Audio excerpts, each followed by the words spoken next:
What's up, everybody? Joe White here. Rolling here on I-39 South. Mile marker 33 here in Illinois. Heading home for a couple of weeks where I will be making a bit of a career change. More on that later to come. And going on a little bit of a vacation soon with the family. Getting ready to go and we're going to Williamsburg, Virginia, which isn't too far away, but it's a getaway from the monotony and the grind of this shit, and get us away from the house for a few days, and who knows what else might happen while I'm on vacation. Who knows? I want to talk a little bit about AEW this morning.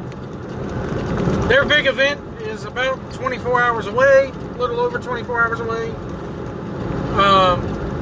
Actually, as I'm recording this, it's about 36 hours away.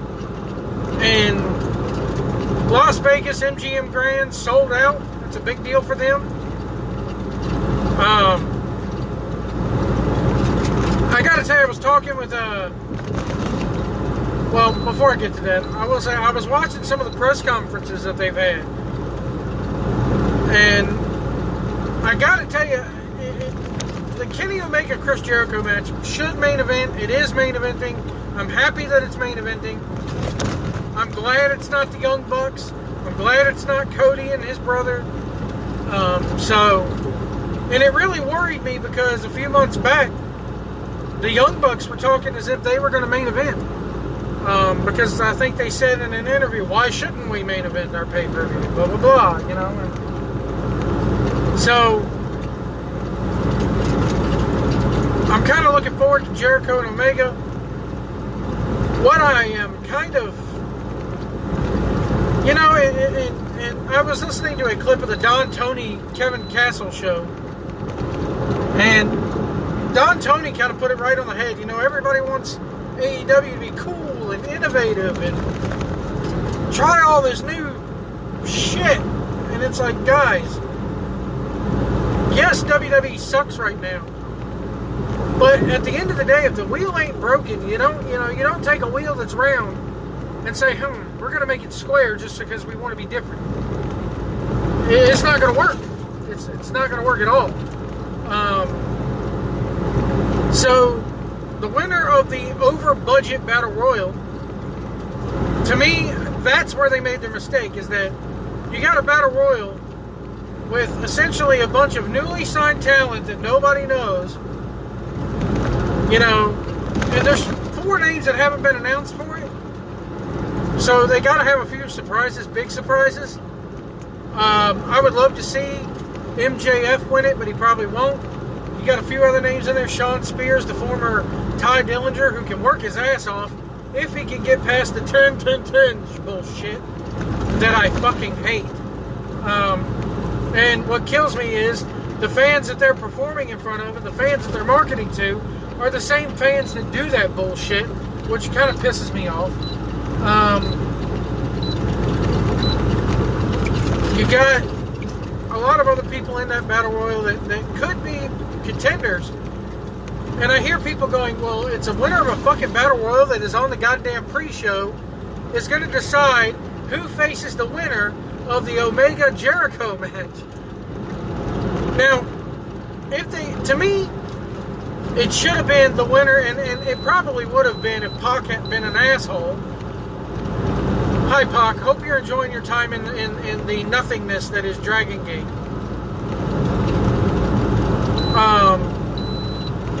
Sorry if you're hearing beeping, guys. This truck is fucking crazy. Anyway, I think that they need to have a surprise. They need to have a few surprises on this show. Now, if they have Adam Page sneak in there and do the over budget Battle Royal and he gets to be the #1 contender, that's fine with me because I'm a huge Adam Page fan. I don't think they'll go that route.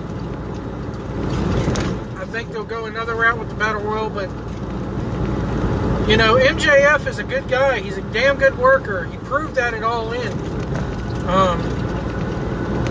So he's my pick to win the over-budget Battle Royal. If he doesn't win it, you know, there's a lot of storylines that can come out of this Battle Royal. And they should come out of this Battle Royal. They should treat this Battle Royal as if it's a jumping off point for storylines. Because you got to have that gaga. You got to have that storylines. You can't just sit there and give us 5-star matches. What the fuck is a 5-star match? Who the fuck cares about 5-star matches? Who the fuck? What is a 5-star match? Just because some idiot in San Jose says it is? No. Sorry. So, you got the Young Bucks versus the Lucha Brothers. I don't really care. I don't really care about that match. But getting back to the Battle Royal here for just a second, a lot of people are going, it's wrong. You know, it's wrong if they do the Battle Royal for the number 1 contender. And those are the same fans that would be saying it if you know, the Royal Rumble decides the number 1 contender for WrestleMania, for crying out loud. Now, the last few years, they fucking botched it to where the damn winner still has to jump through hoops, and Becky Lynch ended up in a triple threat match and all this shit, so the Royal Rumble really didn't mean anything. And that's where AEW has to be conscious of. They have to make this Battle Royal mean something. There's they planted the seed for the high stakes. Now they got to make it mean something. And they can't muddy the water like WWE does with the Royal Rumble winner. Adam Page, I'm worried if Adam Page does not win the over-budget Battle Royal. I've heard names thrown out there that who could face him, like Moxley. I've heard them resurrecting his feud with Joey Ryan. And then I've heard Diamond Dallas Page's name thrown in there. And then you got, I was talking with my friend Jeff Edwards, my buddy Jeff Edwards, from the Soldiers of Shoot. Check them out here on YouTube. They're a good channel. They're good guys. He's thinking the whole thing with Pac is a work. It very well could be. But I guess we'll find out here in about 36 hours. The Cody versus Dustin match. I see why they're doing it. Damn, bro. Fix your roads, Illinois. I know why they're doing it. I know why it's happening. It's going to be a damn good match. But coming out of it is what you really got to worry about, because Dustin's not going to be around. I mean, if he is, that's great. But they're showing this and they're portraying this, from what I gather, like this is a retirement match for Dustin. AEW's got a damn good talent in Dustin. They got a good road agent in Dustin there. He'll be your 5th vice president, I bet. How many goddamn VPs do you need? And I tell you, the only reason why they have so many VPs is this. It's health insurance. And if you say I'm fucking joking, if you say I'm lying, and if you say that's bullshit, go back to what they said. Top people in the company, top executives in the company, people of notoriety will be the ones to get insurance. So if you want to have insurance, just, oh, he's a vice president. He's a company employee. He can have insurance. Think about it.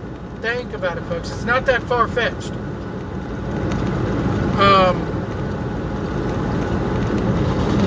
But my thing is where they go after that. I think you have Cody win, and then the big surprise comes out, whether it be Moxley, whether it be, you know, somebody else in the wrestling world who has not been thought of yet. You know, we do know that Goldberg will not be there. Remember those rumors about Goldberg? He's taking Vince McMahon's money to go to Saudi Arabia. Watch out, guys, that you don't get your head chopped off. But anyway.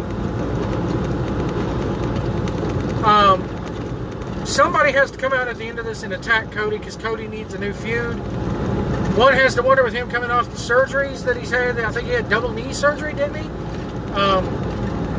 How the ring rust is and how far how he's willing to go. We know Goldust can go, or Dustin. He's in the best shape of his career. when WWE was using him, he was the goddamn best match on the card night in and night out. So it's going to be interesting to see. I don't feel like they've gotten enough of my enough build and enough of my attention to warrant me paying $50 for this pay-per-view, or $49.99, or even $39.99. I feel $30, $20 would be good. You know, again, Solomon, I'm here, Solomon. You fucking idiot. What do you expect it to be, $20? Yes. Why? Because they got $1 million. They can afford the loss for their first pay-per-view. You know, WWE's was always, I think, $34.99, and then it went to $39.99. But the WrestleManias were always higher. I think the last WrestleMania that was on pay-per-view was WrestleMania 30, and that was $60. But that's WrestleMania, and it's going to draw. AEW hasn't proven themselves that much yet. So, also I read last night that some dude on the fucking NBA, some old fart, mentioned AEW on the damn NBA broadcast, which I think is awesome. I think it's great. They plugged the pay-per-view. It shows that TNT is behind them. Now, how much do they do it going forward? That's what kills me. Because you watch USA Network, and they show commercials for Raw and SmackDown all the time. You know, especially on the weekends, on a Sunday when they're showing old Harry Potter movies, every commercial break has an ad for Raw going, hey, Raw is tomorrow night. Don't be sure to tune in. So, if I'm AEW, I'm wanting TNT to air those damn commercials during the NBA games. I'm wanting them, once NBA season is over with, to air them in those commercials in prime time. So it's curious to see how much they promote them and how they're going to promote them going forward.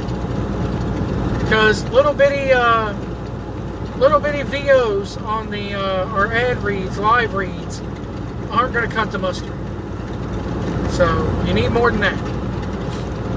I was telling Edwards that I was rolling through Chicago yesterday morning.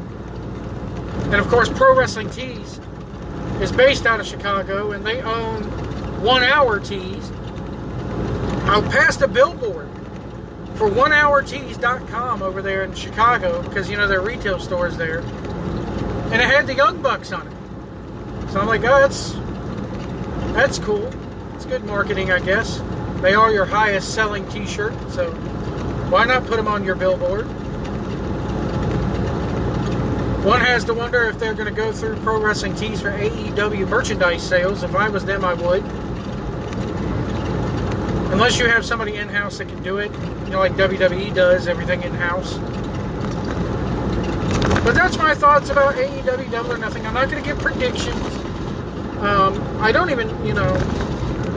The women's matches, they're going to be okay. I think Britt Baker's going to win hers, because she's the top dog. They're clearly marketing everything around there.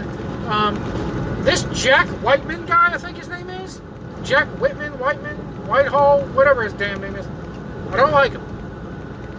He comes off as a pompous, arrogant Brit who is just fucking, he's a comedian, he's a stand-up comedian. I just don't like him. I think he has no place there. You know, you couldn't get Mike Tenay, digged up Mike Tenay out of mothballs or something. Get JR to do a damn interview with somebody. You got him at your fucking disposal. No, you got to go get this pompous British guy who just comes off arrogant and rude and not caring. Don't like it. Anyway, that's my thoughts on AEW, guys. Let me know what you think in the comments below. Remember, if you see a big rig on the road, give us plenty of room. Do not tailgate. Let us over if we need to get over. We can't see if you can't see our mirrors, we can't see you. We'll see you down the road.